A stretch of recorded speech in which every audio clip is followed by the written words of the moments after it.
Well, welcome back all. This will be the update for February 2020. Um, or it's supposed to be the update for February 2020. Actually, I think it's March the 2nd, 3rd. Um, I guess we can go ahead and say it's March update. So far, I've done quite a bit, not as much as I wanted to. Um, so I haven't really done anything with the Dairy Queen. What I've been doing is getting some other things done. And if you look back up here, you can see that I have put in the new backdrop.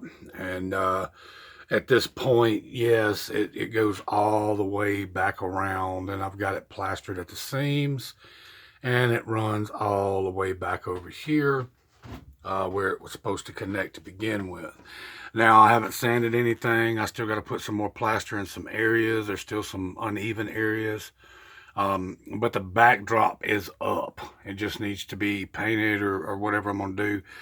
For the most part, I'm going to paint what I can because I have some photo backdrops coming in, especially for the chemical or for the shell refinery. And with that said, the last video I done, I had some questions about how I build my dioramas because every industry or kit I try to put on a balsa wood platform. That way they're all independent, and I can pull them up and pull them out if I was ever going to break the layout down. One of these questions actually came from Georgia Sunbelt, Anthony. And Anthony, I'm doing this part here for you. If you can see, the balsa wood's cut along the track line, and this back piece is separate. The center aisle is separate, and then the other outer line is separate. Now this is all tied in together as one piece, or it will be. And how I'm going to do this is by big dowel pillars. I will countersink each pillar into each section and tie them together and hide them with pipe and stuff like that so they look like part of the plant. But that way, if I was to ever have to lift it out or bring it up, it would all be one piece. But not much has changed. I have done work on this, and that was just laying the platform, the foundation to the actual refinery. But that's really all I've done here. Which is quite a bit of work because it takes a lot of time to measure it out and cut it and all that. But that's just gives you the idea of what I do. And most of them's easier. I can square them off and, no issue there. But when you cut them in segments like that, it makes it a little more complicated because you either have to go under the track and to connect the pieces, or you'll have to do it from above the track. And in my case, I'm doing this above the track. And the reason for that is because of all the piping, the way it's going to be set up. And I'll go along as I go and show you. But at this point, I'm not ripping the track up. I had to have the track laid to get the right cut. So I'm going to go over instead of under. But it will still give it the same firm grip. Now, I'm not going to be using glue. This will actually be done with inset pilot holes and then screwed in. So it will be strong, and it will be able to support the entire, the diorama of the actual plant. But that's just an idea. It just gives you an idea. And I'm still playing with that idea about going through the back wall back here. And I'm still thinking I may. I don't know yet. But I have been working on that along with the backdrop itself. I've gotten that up. That was a great big undertaking. But everything's went pretty well. Another thing you'll see is, of course, these are not countersunk yet. They're not, plastered or nothing like that. Just like the backdrop, I still got some screws that I've got to hide. But this is the first set of fascia, and it only goes from here back around to this corner, which all this will have to be filled in as well. But as you can see, in fact, I'm going to take you down through this point of view. I have got this section completed, and this is going under or would be going under the tracks. And then I've got the rest of this completed from the last time y'all seen it. I've actually got my turning markers down. Now, I know there are arrows that actually go in the opposite direction, but in this case, if you see the shoulder, it's all planted up with, growth and maybe some side gravel. And in my world here on this side of the road, there really isn't anything. So all the turn markers are actually going, which would be, well, if you're going down this way, it'd be going to your left. So if you're going to turn, even if you're coming out the right lane, going into the center lane, you're still going to be turning left. So with that said, yes, I have gotten all this up. I've gotten my little markers, my caution markers here. They're done. I've got to put plants and vegetation. I still got to put the sidewalks here. There will be a set of sidewalk that goes down through and underneath on this side. I was gonna do this side, but there's no reason for it because there's really down here at the grade crossing way down there is a piece of sidewalk, but it stops there. And if you're gonna walk on this side of the road, you're just gonna be walking on a shoulder or gravel or grass. So, but all this is completed and finished. I got the arrows for the dividing here that are swapped up, and telling, making sure everybody knows the lane splits. And of course, there's a lot of other stuff I still have to do. But above this, which is actually a set, this is all completed. And like I said, we was talking about the modulars again with the balsa wood bases. Well, this is one of them. And I'm going to lift this up, and you can see it because I still have to put lights in there. I'm going to want undertunnel lights, which I have to go get. But this sets down evenly back over this. So each individual piece lines up. And of course, this will be covered with some kind of barrier there. And then with probably some vegetation and stuff, and it'll blend into the side. And then, of course, it'll have the height limit and all that. And then on this side, I'm going to have to fill this in. And I'm probably going to use a little wood, and then I'm going to probably plaster the rest of this in. But this little building here that you're looking at, it's just framed out. There really ain't nothing, windows or nothing in it. This is going to be the industrial, I guess you can say kind of like a switch house building where the crews can come in and get their orders for that day for the industries, because there will be an industry in the corner. And of course, you'll have the shale refinery. And then whatever these two tracks here eventually feed into the center section, these will be, this either will be one big industry or two smaller industries. Now, I do know this is going to be a paper, some kind of paper packing facility or wood chipping, maybe a mix. I don't know what the other one's going to be, but there are 4 major industries here, okay? And of course, growers shipping way down there actually ties into that too, because the local that runs the area, that's what this is for. This building is for that. So if the crews come in, this is where they come to get their work orders, to get their crew together, and then, of course, take their engines, whatever they might be, for that day, and go pick up, drop off, do some switching or whatever. Which right now I don't have a yard built, but really, for what I'm operating with here, this is a pretty good size for a yard for an industrial switch.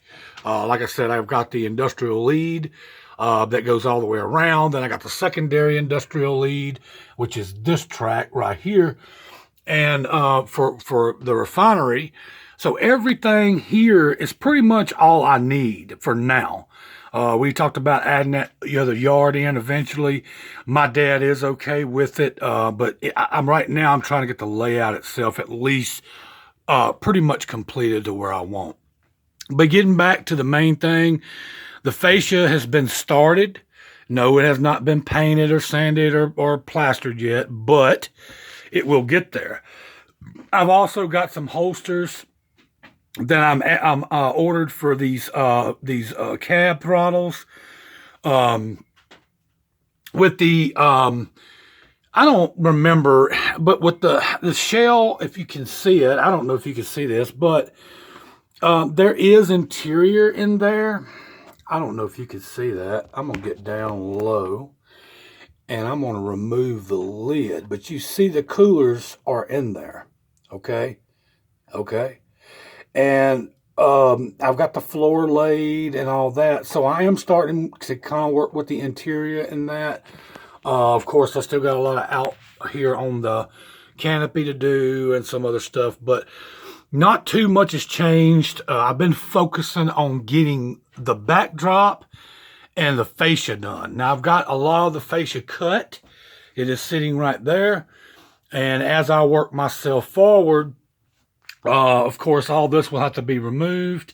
I'll put the fascia down. The programming track and clearing track will probably have to be shoved down some, and the fascia will go up and around this. And then on this corner, the way it's going to probably end up coming out, the fascia will also have a gap, so I'll have to probably fill this in.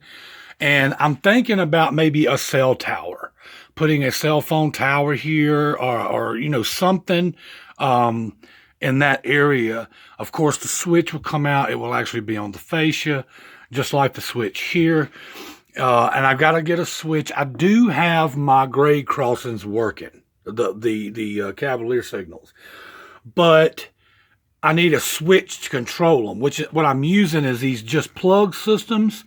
They do work for this system, and it really shocked me. I didn't think it would, but it is an AC alternating current, so it does work. I just have to get its own signal to be able to turn them on and off. And I like the idea that I can control them manually. That way, if they're switching, if they're crossing the grade, I can cut them on or off. The train's sitting there idle, and I'm not blocking traffic in real life if it was real life. So I got to go do that. Of course, these boxes will have to be moved on both ends. And of course, all this will be covered, which this was temporary anyway.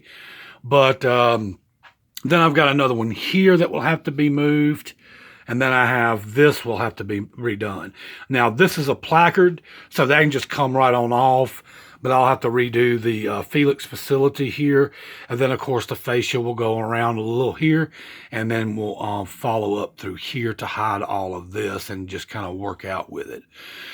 So, with all that said, that's what I've been up to. I also have had 2 new additions. And again, this is not a review. But these 2 engines, I've got an 8606, which is a CSX, and it is a Walther's mainline SD50. I got 2 of them. The other one is 8499. And I'm going to tell you, these engines are beautiful. They are not detailed in any way, but they are functioning. They are functional.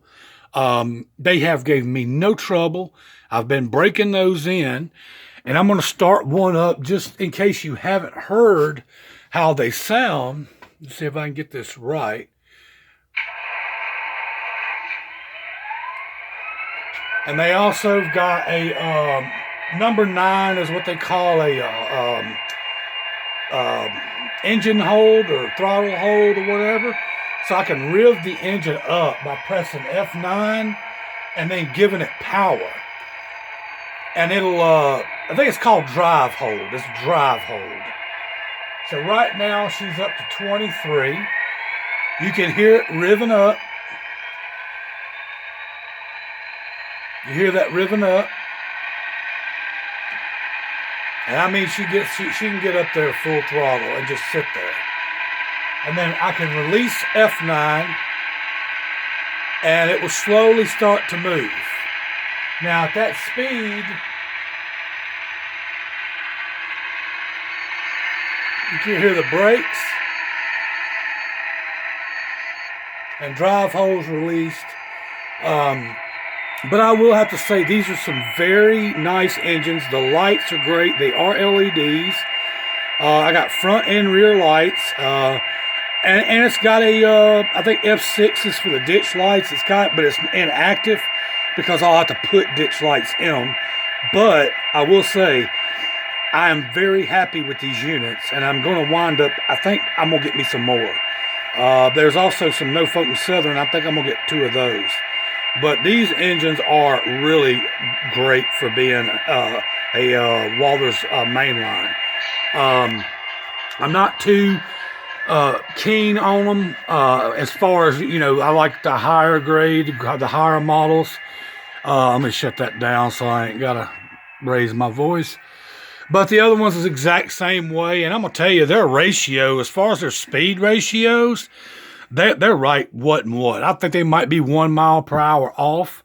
But you can do, they got the CV19 program where you can do a, you know, advanced consist with them. And just like the other one over here, this has got CV19 as well as the Paragon. They all have the CV19 function. So I can consist them, and they will all run together under CV19, and they speed match themselves. From what I've done, they speed match themselves. I don't have to worry about adjusting that. But I will say that's what I've pretty much been up to. But yeah, I've gotten a lot of work done. I mean, to really look at it, I know it doesn't seem like a lot, but I have done a lot. And there's still a few more details and touch-ups I have to do. But now you're getting a picture of what I was talking about. And of course, when that underpass is lit up down there, you'll be able to see it and tell that, you know, it goes underneath the board. I would like to get some photo backdrops back there, because you're probably not going to be able to see an exit side. The exit side will be on the backdrop, and it'll be more so just whatever it's going to be. But yeah, for now, I mean, that's pretty much it on this. I'm going to go ahead and say it's March update, because this is March. And I tried to make it February, but I just can't seem to get there. But yeah, I think I've covered pretty much everything. Nothing has really changed over here except for the fact that I started with the chemical plant. And I will get back to that too, because this is what makes it easy, okay?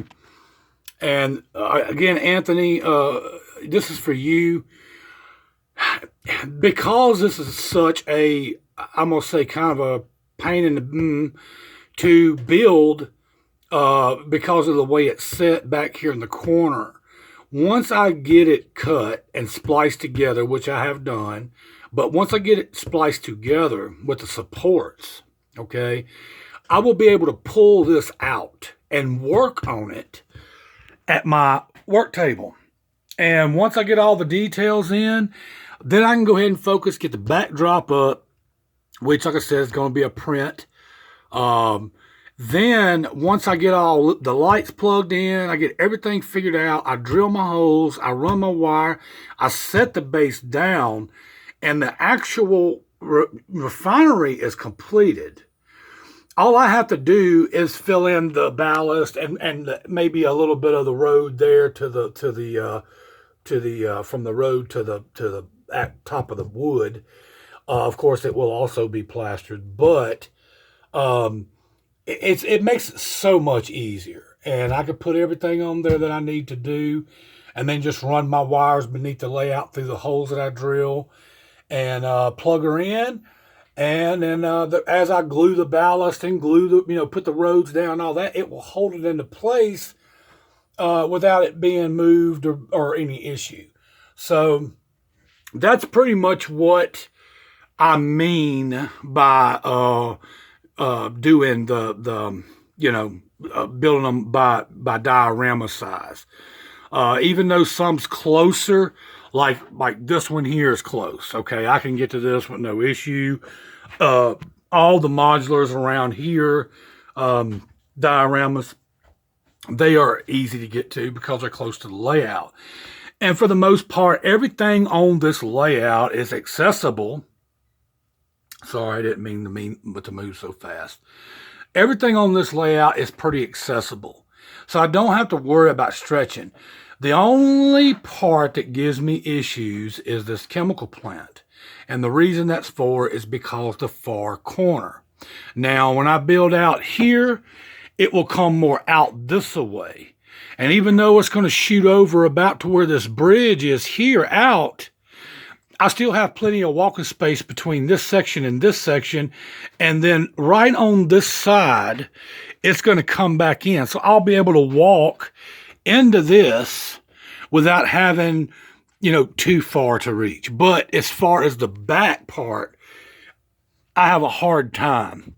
And now I can get up on my step ladder. I got a 2-step ladder.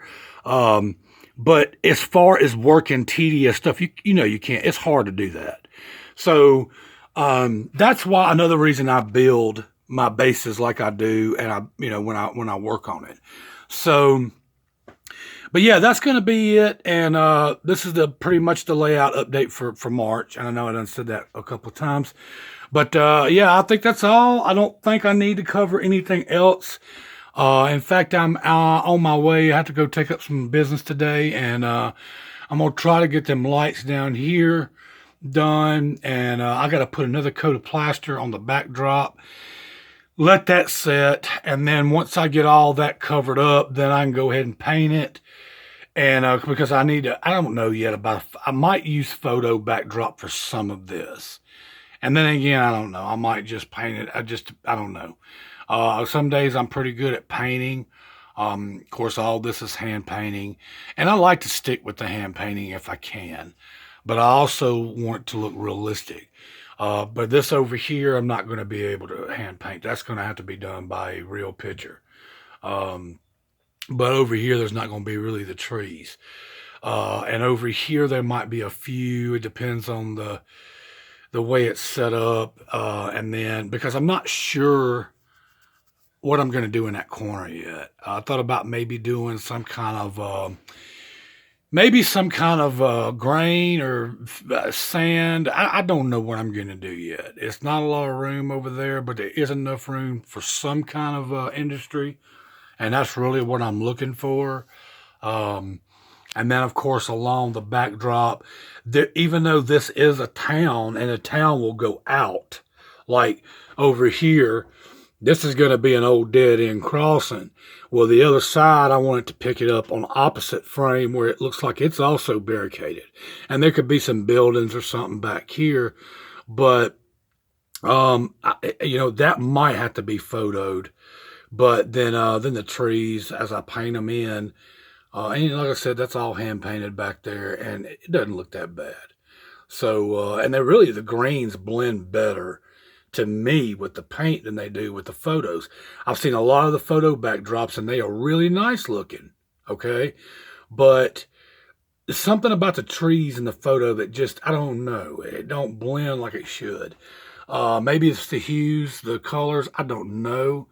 But for this, I'm telling you, man, I like that. And even over here, that looks pretty realistic there. And then over here, it kind of looks, it looks pretty realistic because the blues, it starts to get off into the distance. And this ain't even 2 foot wide. I think this is about 1.5 feet. But yeah, that's just technical terms. But of course, I'm Gary Nugent. Everybody, I hope, knows who I am by now. But in the meantime, I'll keep y'all updated. Hope to get another one up in a month or so. And I'll see y'all next week or next month. Hopefully. I'm going to try for next month. I need to start getting more videos up. Working is just taking a lot out of me right now.